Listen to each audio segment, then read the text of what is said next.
ကျွန်တော်အမုန်းဆုံးကျွန်တော်အပိုင်း6ကျွန်တော်တတိယနေ့ရောက်တော့အခါမအေးဖြူသမီးလေးမွေသည်သမီးကအသားဖြူသည်ရုပ်ချော်သည်မျက်လုံးကြီးတွေကသူ့အမေနဲ့တူသည်သို့တော့ဆရာကျော်ဤမြီးမှုထင်မှ၏မျက်နှာကတီလွန်းသည်သမီးကိုပပဖြူကျွန်တော်အမည်ပေးလိုက်သည်မအေးဖြူမှာကြောင်တစ်ဖက်နှင့်သားတဝန်တာမကသမီးတဝန်ပါပို့လာသည်မိဘနှင့်အတူရင်၍အချက်အပြုတ်လွတ်တော်လဲလျှော်ရဖို့ရကလေးတွေကိုကြွေးရနဲ့ကြောင်းချိန်မိအောင်မနှဲပြေးရသည်ဤကြားထဲမှာပင်အကျော်အလှစားစရာကလေးများကိုလူကြုံရှိတိုင်းကျွန်တော်ထံရအောင်ပို့ပေးသေးသည်ကျွန်တော်မိမမအေးဖြူပေးသောငွေကိုကျောင်းမှာချွတ်ချွတ်တတသုံးပြီးပို့အောင်ဆိုသည်ကျောင်းပေးရပြန်ရင်မအေးဖြူအတွက်အင်ကြီးလေးများဝဲသွားဖြစ်သည်သူ့အတွက်လုံကြီးအင်ကြီးစားသည့်ဖြစ်ဝဲသွားတိုင်းမအေးဖြူမကျေနပ်ကြည့်အခုမစားမတော့ပဲနေပြီလှုပ်လာပြန်ပြီမအေးဖြူမျက်ရည်တွေလဲနေပြီနောက်တစ်ခါဘာမှမဝယ်ခဲ့နဲ့အခုအတွက်ကြောင်းကြည့်ပြီးတဲ့ငွေအခုမှသာပဲတော့နင်းနာခံခြင်းလို့တော့မအေးဖြူနောက်တော့လေထိုအင်ဂျင်လုံးကြီးကလေးများကိုပင်ကျွန်တော်ဝယ်ပေးသည်ဟုအမျက်တနှုတ်ဖြစ်နေပြန်သည်အမှန်တကယ်တော့သူ့လိုစာနဲ့သူဝိရချင်းသာဖြစ်ပါ၏ကျွန်တော်လာကားနဲ့အစင်ကျင်လာပါပြီဖြစ်နိုင်လေတစ်နှစ်နှစ်တန်းလောက်ကျွန်တော်ဖြေတတ်ခြင်းသည်သို့တော့ဖြေခွင့်မရ၍တစ်နှစ်တန်းစီတင်းတိတ်နေရသည်နောက်ဆုံးနှစ်ရောက်တော့ကျွန်တော်အစွမ်းကုန်ကြိုးစားသည်အမှတ်ကကောင်းနဲ့အောင်ခြင်းသည်အိမ်ကိုပင်တပတ်တစ်ခါမပြန်နိုင်တော့ပါတရတစ်ခါသာပြန်သည်မအေးဖြူခမလွမ်းတော့လဲလင်းဤပညာရေးမှုအားပေးရှာသည်စားစရာလေးတွေလူကြုံနှင့်ပို့သည်နောက်ဆုံးနှစ်မှာစားကလည်းများ၍သူတေသနာစာတမ်းနှစ်ဆောင်လည်းတင်ရသည်ကျောင်းစာတွေလည်းကူးရသည်ဆောင်းပွဲအတွက်လည်းကြိုတင်ပြင်ဆင်ရသည်တလားတစ်ခါအိမ်ပြန်ရင်ပင်ဇာအုပ်တွေပါသွားရသည်သားချစ်ရင်သမီးထေရင်စာကြည့်ရသည်မောင်စိုးကတိတ်ကြိုးစားတဲ့ကောင်ကျွန်တော်ကြွယ်ရမှာဆရာကျော်ကသူများကိုပြန်ပြောနေတဲ့ကြားရ၍မအေးဖြူဝမ်းသာကုန်ယူမိသည်သူအားလက်သည်နှင့်ကလေးများကိုသူ့ဘာသာထိန်သည်သမီးလေးလာတားကြီးရဖေဖေမနှောက်ရှက်နဲ့လေကဲအကိုကြက်အကိုဘာသာပဲအကိုစားပဲကြက်ပါရမီဖြစ်ပတ်မရကောင်းကြောင့်ကျွန်တော်ဆောင်းဝဲဖြစ်သောအခါကောက်ကောင်းဖြစ်နိုင်ခဲ့သည်အောင်စင်းထွက်သောအခါကျွန်တော်ထူးထူးချွန်ချွန်အောင်သည်အဆင့်လေးဖြင့်အောင်၍ကွာလီဖိုင်းဖြစ်သောကြောင့်မဟာဝိဇ္ဇာဆက်တက်ခွင့်ရသည်တန်းလုံးမှအဆင့်လေးနှင့်အောင်သူလေးရောက်တယ်ကျွန်တော်ကထိုထဲမှာပထမဆရာဆရာမများနှင့်အပေါင်းအသင်းများကကျွန်တော်ကိုချီးကျူးကြသည်မအေးဖြူဝမ်းသာလွန်း၍ဝမ်းသာစကားပင်မပြောနိုင်မျက်ရည်များလဲနေရှာသည်သူအထင်ကြီးသောသူ့ယောက်ျားကိုသူများလည်းအထင်ကြီးကြပြီလူတကာချီးမွမ်းကြစေချင်သောသူ့ယောက်ျားကိုချီးကျူးသည်များကြားရပြီမအေးဖြူဂုဏ်ယူနေရှာသည်အကိုဒီလောက်ထိဖြစ်နိုင်တယ်ဆိုတာအေးဖြူသိတာပေါ့အကိုရဲ့ကျွန်တော်တက်လန်အတွက်နင်းချမ်းလောက်ခဲ့ရသူမအေးဖြူသူပျော်တပြုံးပြုံးမော်မဆုံးဖြစ်ရန်ကျွန်တော်ကြိုးစားရကြိုးနေပါပြီဘွဲယူသောနေ့ကျွန်တော်အတွက်မမေ့နိုင်သောအပျော်ဆုံးနေ့ဘွဲနှင်းသပင်တို့ကျွန်တော်မိဘများနဲ့မအေးဖြူမိဘများတက်ခဲ့ကြသည်အတိကလူမှာကျွန်တော်မိမမအေးဖြူကျွန်တော်ကိုကြောင်းထားပေးခဲ့တယ်ဘွဲဝတ်ဆောင်နေကျွန်တော်ကိုမအေးဖြူတစိမ့်စိတ်ကြည့်မဝနိုင်ရှာဘွဲလက်မရတော့ကျွန်တော်ကမအေးဖြူလက်အပ်သည်ရော့ဒီဟာငါမိမပေးတဲ့ဘွဲငါမိမပိုင်နေဆိုင်နေတိတ်တာမအေးဖြူဘွဲလက်မတ်ကိုအမျက်တလုံးသူ့ရင်ထဲမှာထားရှာသည်မျက်နှာကပြုံးနေတော့လဲမျက်လုံးကမျက်ရည်တွေအပြည့်အခုအတွက်ဝမ်းသာတာပါအကိုရဲ့အခုမြင့်တာကိုရပြီးကြတဲ့အေးဖြူတော့ဘာမှမလိုတော့ပါဘူးဒါပေမဲ့အခုမှအရေးချင်းရှိရသားနဲ့လူတွေကအထင်သေးကြပြောကြဆိုကြတာအေးဖြူမခံချင်ဘူးအခုတော့ကိုအတွက်ဂုဏ်ယူရပြီအေးဖြူဆန္ဒပြည့်ပါပြီကျွန်တော်အပေါ်စေတနာထားသောမအေးဖြူကျွန်တော်ကိုတိတ်ချစ်သောမအေးဖြူလူများရှိမှမဟုတ်လေကျွန်တော်မိမကိုကျွန်တော်ပွေပြီးဖွင့်လိုက်ခြင်းသည်မအေးဖြူနှင့်ကျွန်တော်တွေ့ပြီးဓာတ်ပုံရိုက်ကြသည်နှစ်ဖက်မိဘများနှင့်စုပေါင်း၍ဓာတ်ပုံရိုက်ကြသည်အားလုံးဝမ်းသာကြည်နူးကြသည့်မမေ့နိုင်သောဘွဲရှူတဲ့နေ့ကျွန်တော်ဘွဲရသည့်နှစ်မှာပင်တက္ကသိုလ်မှာနီးပြဆရာဆရာမများလိုနေ၍ရှောက်လာခေါ်သည်ကျွန်တော်ဆရာဆရာမများ၏တိုက်တွန်းအားပေးချက်အရ တက္ကသိုလ်မှာနီးပြဆရာအလုပ်အတွက်ကျွန်တော်ရှောက်လွှာတင်လိုက်သည်အရွေးခံရပါသည်မန္တလေးတက္ကသိုလ်မြန်မာစာဌာနမှာပင်ပြန်ရသည်ခုမှကျွန်တော်ဆန္ဒပြည့်၍တိတ်ဝမ်းသာမိသည်ကျွန်တော်ကျေးဇူးရှင်မတ်အေးဖြူကျွန်တော်ကျေးဇူးတော့ပြင်နိုင်တော်မူကဲမတ်အေးဖြူအလုပ်ထွက်တော့အကိုနဲ့တူမန္တလေးတက္ကသိုလ်မှာလိုက်နေရမယ်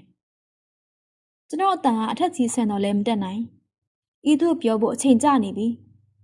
မတ်အေးဖြူအေးလှပသောမျက်လုံးကြီးများဝေဝေဝါးဝါဖြစ်သွားကြသည်စဉ်းစားပါအောင်ကိုရဲ့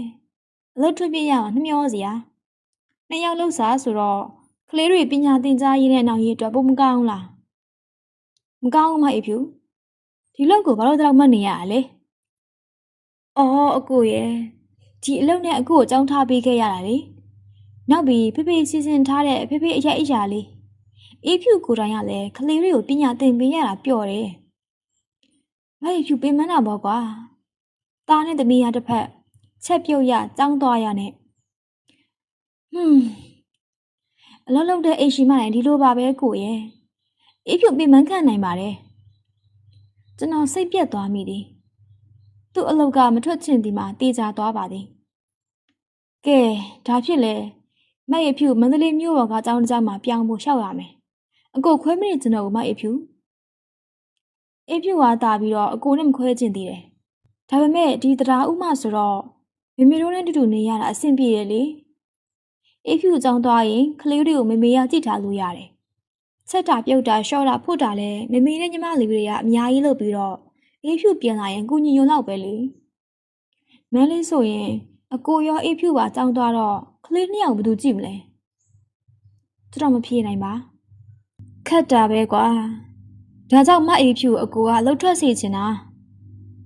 ခုအတိုင်းပဲနေပြီးအခုတပတ်တစ်ခါပြန်လာလို့ရတာပဲအကိုရဲ့ကလေးတွေကြောင်းထားနိုင်တဲ့အရွယ်ရောက်တော့အေးဖြူမန္တလေးကိုပြောင်းနေမှာပေါ့ကျွန်တော်တက်ပြင်းတစ်ချက်ချမိသည်သူပြောတာလဲမှန်တော့တော့မှန်နေသည်ကလေးနှစ်ယောက်တောင်ပေါ်မှာတေးသည်မဟုတ်မအေးဖြူမိခင်ကြီးနဲ့ညီမလေးများကူညီနေကြရွေ့တာအဆင်ပြေသည်နောက်ဆုံးတော့အေးဖြူတရားဥမျိုးမှာပင်ဆီယာမဆက်လုပ်ဖြစ်သည်ထို့အစီအစဉ်ကိုဆီယာကျော်ကလည်းသဘောကျသည်ကျွန်တော်မိဘများကလည်းသူတို့မြေးများနဲ့ဝေဝေမခွဲချင်ကြ၍သဘောကျသည်ကျွန်တော်ရှော့ရပြန်ပါပြီတက္ကသိုလ်ပြန်ဖွင့်တော့ကျွန်တော်ဆရာဆောင်သို့ပြောင်းခဲ့ရသည်မိမရပြီးမှလူပြိုဆောင်မှနေရတော့ဘဝတားနှစ်သမီးကိုတိတ်တတိရသည်တောက်ကြနေညနေရောက်သည်နှင့်မယားနှင့်တာသမီးရှိရာတရားဥမျိုးတို့မိရထားဖြစ်ပြန်ခဲ့သည်မအေးဖြူနှင့်ကလေးနှစ်ယောက်ဘူတာယုံမှလက်ကြိုကြသည်ထုံးစံအတိုင်းကိုတောင်းမြင့်မြင်းလဲနှင့်အပြန်မြင်းလဲပေါ်မှာတားကြီးကျွန်တော်ပေါက်ပေါ်ထိုင်၍ပြောနေရှာသည်ဖေဖေကြီးတားတို့နှိပ်ဖြန့်ခါအင်းဝတလဲကြမှာဥဥမြင်းလဲနဲ့ပဲဟာကောင်းတာဘောကဟုတ်လားကိုတောင်းမြင့်ငါစီစဉ်မှုန့်ပါဦးကွာမင်းမိမမအေးဖြူတာမေးပါငါကမြင်းလဲဆိုင်ရမှာတရက်နာအောင်မှာပေါ့ဟုတ်လားမအေးဖြူဟုတ်တယ်အကိုစားကြီးအကုန်ချက်ပြုတ်သွားကြမှာပျော်ပွဲစားပေါ့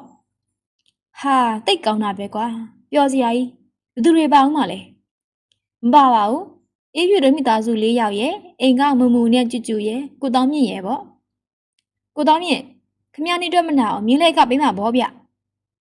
ဘာကွာဒါဖြင့်ငါကမင်းတို့စီကထမင်းဝယ်စားရမှာလားမောင်စိုး